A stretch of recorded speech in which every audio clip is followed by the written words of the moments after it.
Welcome to FunKe Science. I'm Professor TJ, and today we're with Dino Nelly Welly. So Dino Nelly Welly, what are we going to do today? Professor, today we're going to deal with a symphony of colors. Symphony, like for music? No.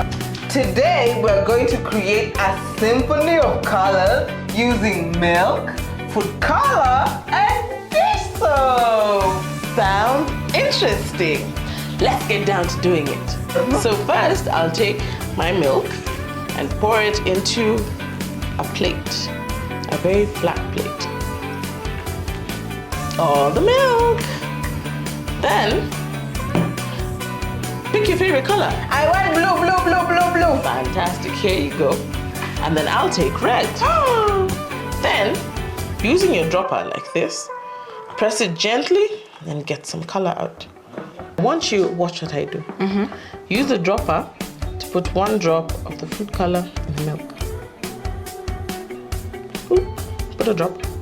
Let's put another drop. Ooh, put a drop. Let's put another drop. Ooh, put a drop. Let's put another drop.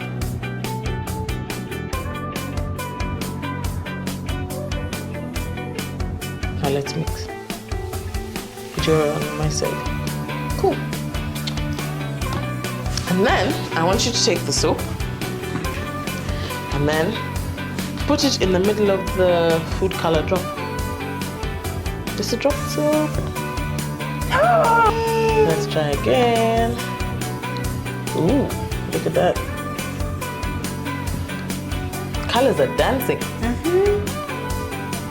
Colors are dancing. Wow, that's incredible. Look at all these colors. It's like a magical painting. So, Dino Nelly Welly, the food color and the milk have the same density, but the milk has fat molecules. So what happens when you add the soap to the milk then moves, and the food color shows us the movement of the fat molecules being broken down.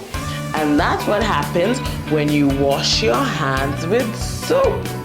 The soap breaks down the dirt and the fat molecules from your hands, leaving your hands clean. It's like a mini work of art. Definitely. This has been a dynamite experiment, Professor. I can't wait to tell all my dino friends about this experiment. I hope you are watching. That's a great idea, Nelly Welly. Keep exploring and learning about the amazing world of science. Roar!